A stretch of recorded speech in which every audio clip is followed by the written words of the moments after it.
All right, we're on our 11th episode. Woo. I know, right? Okay, so this episode is going to be about something that's near and dear to our hearts, which is peaceful divorces. Yes. Now, to me, if you have a peaceful divorce, if you have a divorce with no kids, who cares, right? It doesn't have to be peaceful. It could be like, split. just go your own way, split up all the stuff, and you're done, right? Yep. But when you have kids, that changes things. So first of all, everybody that's been divorced knows this. Anyone that's watched any movie knows this, that divorces can be highly emotional, right? Yeah, right? Yes. They can be highly emotional. There's a number of things going on. One is money. First, you got to split your money, right? And that's stressful. Second, a lot of people I know, maybe people you know, don't have enough money to live separately in the same way that they were living together, right? True. That's stressful. So money's a big thing, right? Yeah. Another thing is maybe there was cheating, right? If someone cheats, it's like all bets are off in terms of peace, right? Anger, emotions. Yeah. Yeah. And the other thing is people fight over stuff. Like, do you ever see the movie City Slickers? I love Yes. that movie. I know. You saw it too, Chris? great. Because it's way before your time. Is it Billy Crystal. Billy Crystal? Yeah. Remember when they're talking to their friends who have this great marriage, and he said, at some point in the future, you're going to get divorced. And then you're going to be fighting over this ugly coffee table. Sorry, it's ugly. I think he said something like that, right? Yeah. So, but that's the thing is you fight over stuff because, number one, you might want the stuff, but number two, you might just want to make it so the other person doesn't get the stuff, you know? Exactly. So it becomes like this thing. And by the way, you're going through divorce. Yeah. Essentially, you finalize your separation. Yeah. I finalized my separation. We're effectively divorced, Yeah. right?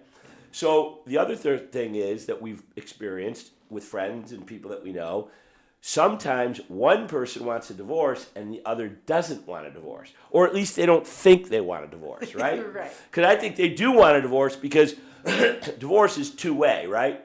Well, nobody wants to be married to somebody who doesn't want to be married to them. So you might not want the divorce, but you don't want to be stuck in a marriage where the other person tells you they don't want to be married to you. But ultimately, divorces happen because of incompatibility. Right.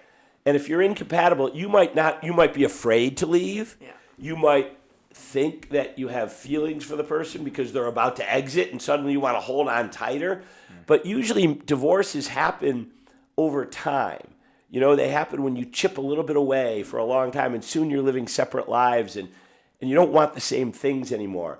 So usually if people step back and think about it, if one wants a divorce, the other probably wants one too. True. But they don't think they do all the time, right? Right. And then the other big thing is lawyers get involved. Once lawyers get involved, they make money by provoking acrimony, right? Yeah. The lawyers make money by the hour. So the more fighting that's going on, the more money lawyers make. And believe me, they're really good at getting fighting going on, right? Yes. You, Although we both mediated ours. Yeah. We mediated, which eliminated the big provoker, which is the lawyers. Yeah. And I was stressed about that. I did not want to bring lawyers in because I knew that, number one, it would create way more acrimony, but number two, we'd spend a lot more money, right? Exactly. Yep. So, with all that in mind, I say, and you say, that there's reasons why to maintain peace, Yes. right? Because Agreed. we have kids. Yes. You have kids. How old are your kids? 18, 20, and 22. Okay, and mine are 26, 24, 24. And when I separated initially, they were like 10, 10, and 11. Wow. And yeah, pretty young, right? But perfect age. It came at perfect time for everybody involved because it was just old enough and not so old that we're like, oh, fuck it, let's just ride it out to the end. Yeah. Sometimes that happens too. Yeah. Right? Yeah. Now, luckily that didn't happen to you. Otherwise, we wouldn't be involved. And that's... I wrote it out a lot longer than you did. You did. You wrote it out until your kids were just like a year ago. Yeah. Yeah. Yeah. Yeah. I was 18 years. You were 18 years in your marriage. Yeah. Yeah. How long were you? 21. Okay, so you wrote it out a bit longer, but you started earlier. Yeah. So, one reason you should maintain peace is co-parenting. Because here's the fact. You still have to make decisions together, right? You are tied to that person for the rest of your life. Yeah, In and- some way, shape, or form. Yeah. So you have to unless you're an angry person, peace is important. Yeah, well, yeah, if you're super angry, though, it makes it difficult to do co-parenting. True. You know, I had a boss named Kevin Dillon, who was my boss at the DA's office, and then he became a judge. And one day I was sitting in while he was mediating, kind of. I mean, he wasn't mediating. They actually were litigating. But there were two people, and I remember that one of them wanted their kid to go to Precious Blood. And I don't even know what that is. I just remember the name of the school was Precious Blood. And the other wanted the kid to go to some other private school. And the parents. So the mom wanted one, dad wanted the other. And Kevin Dillon says, do you appreciate what you're doing here? You're asking me, a total stranger, to decide where your child is going to go to school. Do you appreciate how crazy that is? Yeah. And that's true. Yeah. They hated each other so much that they lost sight of the big picture, right? You got to co-parent. Yep. And that is something that, like you said, that goes on forever. It's mostly when the kids are like, 2 to 21. Yeah. But even when they're older, I mean, there's not a lot of co-parenting going on for me now because my kids are 26, 24, but there's still stuff that we do together. Like there's events the kids still have. And also, kids want to know that their parents get along, right? Yeah, and there's going to be weddings or grandchildren, or there's going to be things that keep you tied to that you're going to want to be in the same room with that person. Yeah, and keep in mind, the second one is keeping kids happy and well-adjusted. Yeah.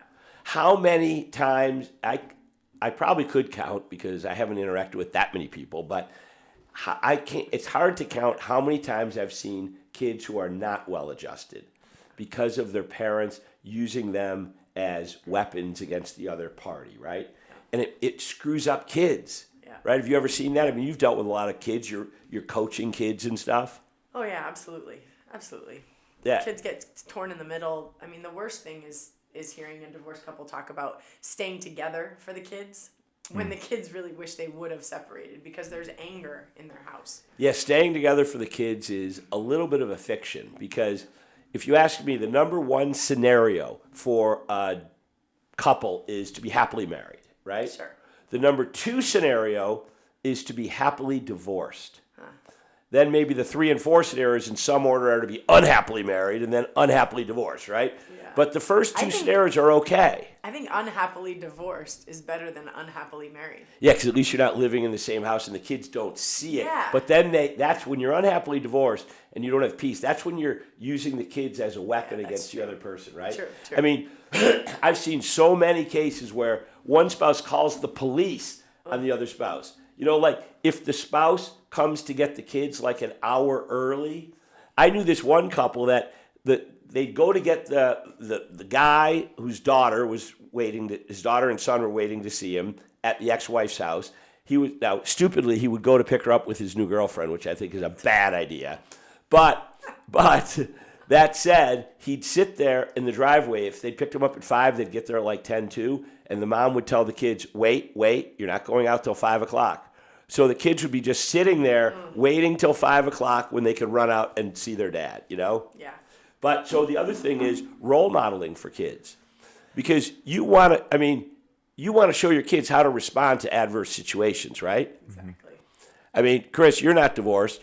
Although we were going to pretend you were divorced for the podcast, but we're not doing that. I thought, or a child of divorce. Yeah, no, I was joking with Chris before. I said, Chris, it would be way better if you were divorced. So why don't we pretend that you're a child of divorce? But I was only kidding, of course. Did you two experience stigma of getting divorced? You know how back in the day, it would be hard to get a divorce because of the social view on it? That, first of all, neither of us got divorced back in the day. Okay? But how is it now? It was already the regular day. Okay. And I mean that. I was divorced. Means the stigma was No. The 80s. No, what I'm saying, though, is but we didn't get divorced in the 80s.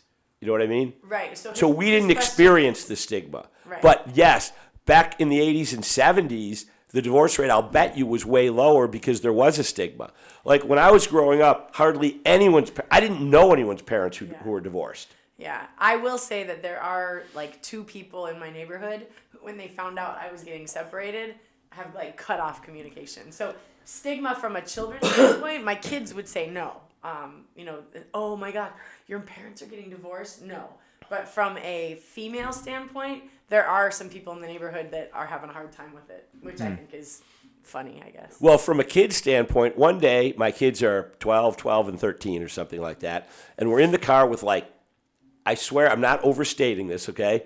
Probably 13 kids in my Highlander, okay? That was a fairly normal thing, cramming them in everywhere, right? So all the girls are talking about their divorces and all this stuff, and all of a sudden I hear one of the girls say, oh, quiet, let's not talk about it. Ava's parents are still married, and I think she'll feel bad. So think about that. It was like the reverse, right? Yeah. But when I was a kid, no parents that I knew were divorced. And I'm sure if there were parents that were divorced, I would have thought it was weird, you know? Yeah. Once my kids were going through it, we had the discussion in the car where everybody felt bad because their one friend's parents were not divorced, right? Yeah, I think So- it's a little bit different now. Yeah, so today, I mean, half the people that get married get divorced, more than half, like Yeah. 52% or something like Yeah. that. So it's actually less common eventually to have married parents than divorced parents. What my Eventually. what my kids end up talking more about is, are your parents still talking, or did the divorce make this an issue? Is there a big issue, or are your parents separated and everything's fine? I think it's not the separation that causes the problem. It's how the parents handle themselves throughout. Agreed, totally. And the kids then, like my kids, they like the fact that their parents get along. You know, they actually think it's kind of like it's kind of unusual, right? Most every party I have at this house, my ex-wife and her boyfriend are here. Her boyfriend works the grill, right? That is highly unusual. But it works, and I think it could work for a lot of people, right? Yeah. Right? I mean, when I'm poking you. I'm poking you right now. Cut. Right. No, I'm definitely. When I first started my separation, I thought that might have worked for me. I know. But it's not that easy, and I don't think. I think it's a little bit of a fantasy. Okay, but to by the think way, let's that could happen for most but people. let's be clear though that mine wasn't that way at the beginning either. You've only been a year, right? Yeah, we're not trending in that No, direction. no, you're definitely not trending in that direction. But that's not because of you. Right, it takes You two put out, people. you have to have or one. 1.5. Yeah. 1.5. Yeah. One person has to be an adult all the time. The other person has to be an adult half the time, right? Yeah. And you've been an adult. So anyway, the other thing is it's not just role modeling for kids, it's role modeling for other people. My divorce has become a role model for other people in my family. My sister Karen's divorce is great. Kevin was at Thanksgiving, right? Her ex-husband. Yeah. My brother Dave's divorce is great. Yeah. Many people have come to me for like guidance on how to have a great divorce because they see how you shouldn't have to have a black cloud hanging over your head all the time, right? And people do. And now, let me just say this kind of softly. I've dated a lot of women, right? Okay, but before I met the most perfect woman I've ever known. But my point is, it's stunning how many of these women have had a black cloud hanging over their heads because they didn't have any good role modeling that it was even a thing that you could have peace in your divorce, right? Right. Okay, so another thing, here's one thing. It eliminates issues with common friends, right? If you have peace. And here's what I mean. Oh, yeah. When you get divorced, it's like I've seen others, their friends split. You're either on one side or the other side, right? But if you have peace, it eliminates that issue. So for me, it's kind of like if they feel like they're hanging out with me, they're cheating on Nina. Or if they feel like they're hanging out with her, they're cheating on me. Yeah. So what I would always do with everybody is every time I'd see a common friend, like right after, I'd go to them and say, hey, you should call Nina. I'm sure she'd really like to hear from you. This way, they don't feel like they have to be, don't worry, Tom, I'm not talking to her. I'm not cheating on you. Or not talking to me, you know what I mean? And I know that she does the same thing, like with people. Because I've heard people come to me and say, yeah, your wife speaks really highly of you, which it disarms people. It makes it so they don't have to take a side, you know what I mean? Yeah. What about, you haven't gone through that yet? For me, again, like we talked about earlier, your situation is very special, and I think it takes a lot of hard work on both of your parties. I've had to be a little bit clearer with boundaries around some of that for my own health, I think. I own agree. mental state. I know you have had to. Agreed. And by the way, let's make one other thing clear. My divorce isn't great because, oh my God, my ex and I are best friends. That's not the case. we have just as many points of acrimony as a lot of other people. All I've done is I've just chosen to let it go, you know? And it's so much easier to let things go when you don't have to go back to the same house with them, right? That is true. Because you know when you're married and like you should be divorced, but you're not. Everything they do annoys you, right? Yeah. Every little thing. It's like it doesn't matter. They yawn and it annoys you. Yeah. Everything annoys you Yeah. because it's your problem. Yeah. The moment you move into a separate house, Yeah. it's like, who cares, right? Yeah. And then, so that's why the way I have her at parties and stuff is there's buffers that we have. Yeah. You know, I mean, we have the whole family there, right? And she and I get along fine. Don't get me wrong. We get along fine. I'm just saying that there's a reason you get divorced. And whenever I hear people say, oh my God, we're so close, we're best friends, I'm like, then why did you get divorced? Right? What am I missing here? I think it's the caveat that I'd like to say. You don't have to have your ex over at all of your parties in order to have a peaceful relationship. There's a space in between being miserable, hating your ex, and being friends with your ex. I would say you and Nina are friends. Yeah. Right. I mean, yeah, we're but there's a perfectly good space in friends. between there that can still be peaceful for I both agree. parties. I agree. That you don't have to invite them to your parties. I agree. Now, when you some host of us. when you host like 40 people for Thanksgiving, it's good to have an ex who likes to get things set up and does a good job at it, right? Because she's brilliant at that, right? So she'll come over, get everything set up. So it kind of works. You know what I mean? You don't have to worry about all the things that kept you apart because you only interact, here and there when there's a need, when there's a problem that has to be solved. You know what I mean? So anyway, here's another reason. It costs a lot less to have peace. True. I have watched so many people go in and out of court with their partners because they're fighting about the stupidest things. Because it's not really about the things as much as just wanting to dig the other side, Yeah. But and lawyers cost a lot of money, right? Mm-hmm. Oh, yeah. All right, so another thing is fairness to the rest of the family. And here's what I mean. So I get married. I introduce my wife to all the family members. We start doing all the family stuff together for more than a decade, right? Yeah. They're all friends. They're used to seeing each other. And then you say, I want a divorce, and I'm going to rip them out of each other's lives. There's like some kind of inherent inequity about that, right? So in my case, what I did is I told all my family members, you don't have to like Nina, you don't have to dislike her, but if you do like her, don't stop liking her just because of me, right? Yeah, if you want to be friends, be friends. In fact, I think she would value that. Yeah. And that's basically what's happened. I think my mom and my sisters are closer to her than they are to me. Now, my brothers, not so much, but that's kind of a boy-girl thing, I think, So anyway, like I mentioned, another reason is you don't want a black cloud hanging over your head, right? Because that's no need for it. To me, it's like, there's enough shit to worry about in life. I don't want to worry about fighting with my ex, Yeah. right? Yeah. We just don't have time for it. Now, one way to do that is if you don't have kids, just stop talking to them. But if you have kids, it's like, okay, like you said, how do you balance it? Yeah. I think even if you have kids, you don't have to talk with them about. I don't think there's a. Well, once they get older. I'm talking Right. about when they're like younger, when they're Right, sure. 8, 9, 10, 11, 12. I Right. mean, By those are time the I got heavy separated, co-parenting years. My kids had their own wheels, right? Their own Oh, yeah, cars. right. So there's no need for us to communicate about children or what's going on No, unless something comes you're at up. the perfect time, really. You have the perfect time for this because you're right. If they were 8, 10 years old, it would drive you crazy, Yeah. No. So you do have a slight difference because with the kids' timeline, Absolutely. yours were younger, yours Yep. was older. Do you see an impact and difference in their development as going into adulthood? But yours is already done. But do you still see any impacts in their adulthood? And for you, did you see- Like what? Because you've had a few things have come up with respect to the divorce. The kids. Your kids are more mature, I think, than a lot of other kids out there.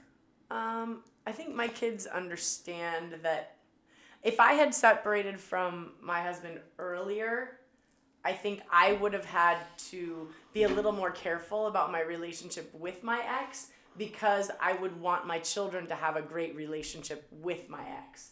They're adults. Like you were saying, You're right. who your sister and mom are friends with Nina or not, that's up to them, right? But don't break Exactly. up with them because of me. Yes. So same thing with my kids. Have a great relationship with your dad, but because they're older, I don't have to be responsible for that relationship. How much Right. time they spend with their father is entirely up to them. Right. And by the way, if they were 10, that's a different story. Yes. Now you would want to encourage that so that they have a good relationship with their dad. Exactly. But you're right. Now it's their choice. And all you are and all I am is we don't want to impede that. Right. Absolutely. Absolutely. But I would say for me, Chris, my kids have benefited from our divorce. Yeah, you said that. They're more well-adjusted because of it, I think. And I know it might sound like I'm just saying that because I want to justify that it's okay. But I'm telling you, I told you the one day that I was joking around and I said, we're sitting around the kitchen table and I said, hey girls, just want to let you know I'm thinking about getting back with your mom.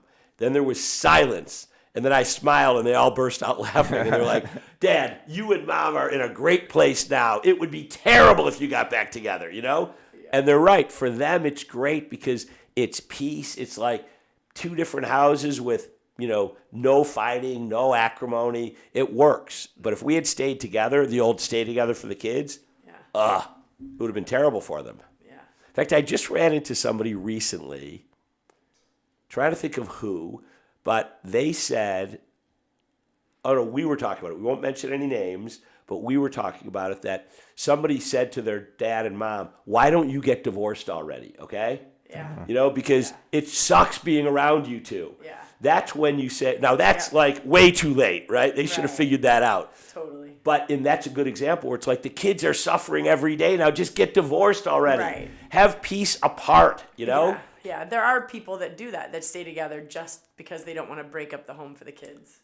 And then I That's a wonder to mistake. myself who is that for? Is it for the parents or the kids? Like they say, we're staying together for the kids. But are they really staying together because of fear? Because of finances? Because, it's a big, heavy lift that they don't want to undertake? For sure. But they say it's for the kids, right? sure. I just want to wait till the kids are out of school. Right. For who? Yeah. Right? Yeah. Yeah, it's not so much, just to interject, it's not so much the divorce, like you said, it's the peace of the family. If there's no peace when you're in a relationship together, it's probably going to be worse for the kids in their development. Oh, yeah, and you've probably seen a bunch of, your generation is replete with divorced kids, right? My friend works at a school, and half the kids have parents that are divorced. Yeah, that's Just not like unusual. 7th grade, 6th grade. And he's in a normal school, right? It's a not like normal an school, yeah, abnormal it's not- school yeah. that's like the divorce school, right? Yeah. I mean, They have those? yeah. In the old Ranked days, number they one might for have. divorced kids. Yeah, it's not like the divorce school. This is a regular school. Yeah, yeah. And like more than half the kids, they're divorced. So it's just normal now. When my kids were little, I was still married, but they had an elementary school lunchtime group, and they called it banana splits. So if your parents were divorced, once a month you got to have ice cream with the principal. Oh. Wait a And they second, called wait it a second. Banana splits. Wait. First of all, I love the name, I know. right? But second, they actually separated those kids. They let those kids during lunch have a special thing. Like sometimes the kids were in elementary school, so I could go in and have lunch with my kid at elementary school, right? Right. But this once a month, any kid during that lunch period whose parents were going through a separation or divorce could have a special lunch with the principal. And oh, by the way, And they got ice cream. And my kids came home and they were like, can't you get divorced?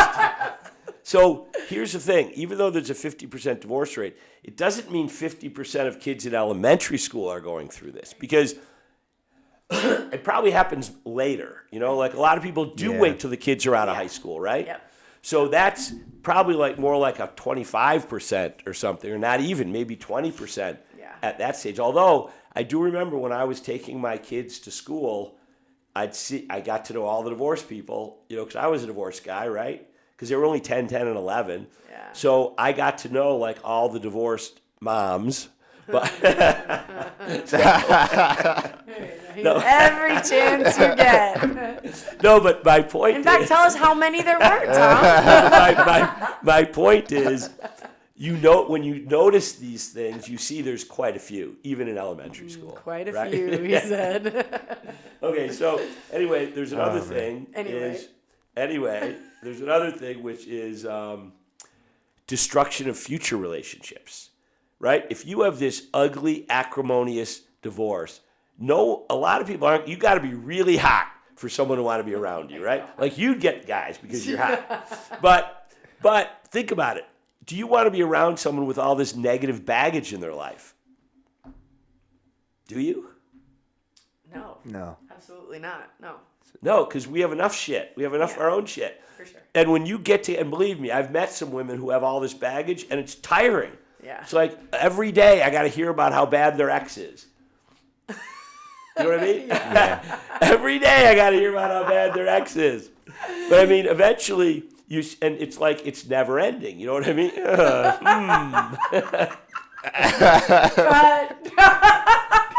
Let's reshoot this whole thing. So anyway, last thing. Anyway, here's the one other reason you want to have peace, okay? I don't know what's worse, though. We're going to back up to that for just a minute. What's worse, hearing how bad your ex is or hearing how great your ex is? I mean, right?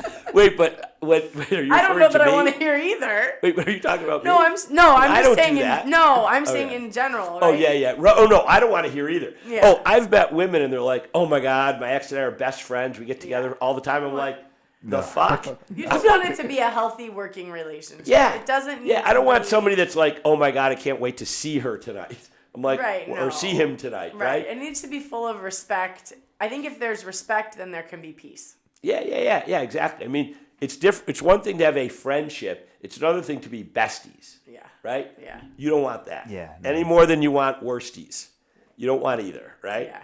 So here's the final reason that I have Okay. that you should have peace, and it's real. And that is nobody on earth cares about your kids other than you and their dad, other than me and my ex-wife. They sort of care, but they don't really care, right? I mean, grandparents mostly care, but they're not in their lives every day, right? Right. We care about our kids. There's something genetic, I think. I don't know what it is, Absolutely. but we care about our kids. And when our kids do great things, nobody wants to hear it, right? In fact, if they hear it, they're like, oh shit, here it goes again. Yeah. You want to be able to brag about your kids to somebody who doesn't get annoyed by it. Yeah. The only person you can do it with, like, no risk at all is your ex. Yeah. You know? Yeah. In fact, I met this woman once. Or my mom. Or your mom. Everybody can call Tina. Everybody can call my mom. Right, regardless of whether she's the She would be grandmother. so right? happy. I know. So I knew this woman. I won't say the name, but you probably know the names. But I'm at a party, and she has a new husband, and everybody's drinking except me, of course. And I'm talking to her, and she said her kid did something great in soccer that day. And she goes, the problem is, and she's a widow, okay? So she said, the problem is, my husband tries to care about it, and I tell him and he acts excited, but he's not, because you could tell the difference. Someone who's well-intentioned and acts excited versus someone who's sincerely excited, right? I can be happy for you that your Yes. kids did something great, Yes. but I'll never But have you're the not same taking feeling. pride. Yeah. Like you're not feeling your own personal pride in what they've done, right? Right. So and that's what this woman said. She said, I miss that. I miss having a partner that feels the same sense of pride in what my kids do Yeah. as I do. Yeah. And even though, they try, and they do care about you, Yeah. but what they feel for your kids, it would be unnatural Yeah. for them to have the same feelings, right? Exactly. I mean, unless you divorced and the kids were like one and they raised them, Yeah. right? Yeah. That's different. But for the most part, those situations are rare. Yeah. Yeah, so then the question is, okay, so in my book, Have the World's Greatest Divorce, there's one concept, there's 8 concepts, 18 rules, but there's one that I'll mention, which is love your kids more than you hate your ex, right? And I would try to encourage people to, because I was coaching at the time, right, all these little kids, and I would tell these divorced people, look, keep your new partner at home and just come and sit with your ex at the game. It's only an hour. I couldn't do that. And one particular guy I asked about, I said, what would you do for your kids? And he got defensive and said, I'd do anything for my kids. Would you take a bullet? Absolutely. If they needed a new heart, I'd give them my heart, which means you're dead, by the way. Yeah. I'd die for my kids, Yeah. right? Oh, yeah. I said, okay, good news. You can keep your heart. You don't have to take a bullet. All you have to do is sit there for an hour and be friendly with your ex while the kid's playing. Yeah. And I can't do that. I can't do that. Little things. And the reason for that was these kids would come at halftime and they wouldn't know who to go to because one parent is with the new boyfriend on one side, one's with the new girlfriend on the other side. and they'd be like stressed over who they go to. Then it's like, whose day is it, right? Yeah. Am I allowed to go see the other one on their day? That's But if you not just sit fair. together, you don't have to take a bullet. Yep. You don't have to give up your heart. All you have pretty to good do is sit together. And you don't have to be friends, and you don't have to be enemies. Just be friendly. Just to sit next to someone. Be friendly, right? How hard is that? Exactly. I mean, even if it is hard, love your kids more than you hate your ex. Yep. All right. Any other quick comments, Chris? Are you looking forward to being divorced and having divorced kids one day? Oh man, it's just I don't know. I don't want it, but it just seems like Inevitable. yeah. But that's why it is inevitable that people will be divorced, and that's why I'm saying prepare for it. Prepare that you're going to have peace. You're going to have peace, regardless. And the other thing is then don't do stupid things that are going to create acrimony. Don't cheat. That to me is the biggest thing. It's like just leave them, right? Don't cheat. If you find somebody you like and you want to get out, exit, then start dating, because then you don't have all the emotions around cheating. Yeah. You know, don't do things that are going to create acrimony upon your divorce. And I think on top of that is end your marriage before you hate your ex. Oh my God, that's Right? that's better than love your kids more than you hate your spouse. Really, end your marriage before you're filled with resentment, Exactly. disgust, Yeah. hate, all those things. Yeah, and people change. Like the other thing too, I think about is like how people change in the course of the relationship, and sometimes you grow apart. Absolutely. Absolutely. But if Yeah. you know that you're growing apart and you know you don't want to spend Exit. the rest of your life with this person, end it before you hate them. Because it'll make peace so much easier. Yeah, and that's part of thing where you know how you have to accept something. Like there's people that don't want to go to the doctor because they don't want to find out they have something. You have to lean into it and just say it's coming. This Yeah. is coming. Yep. We have not been intimate in years. We don't talk ever. We have nothing in common anymore. Right. We're not Let's interested in the same exit things. before it gets way too late. Yep. All right. It's a wrap. Yes, thank you. All right. Excellent. Another one bites the dust.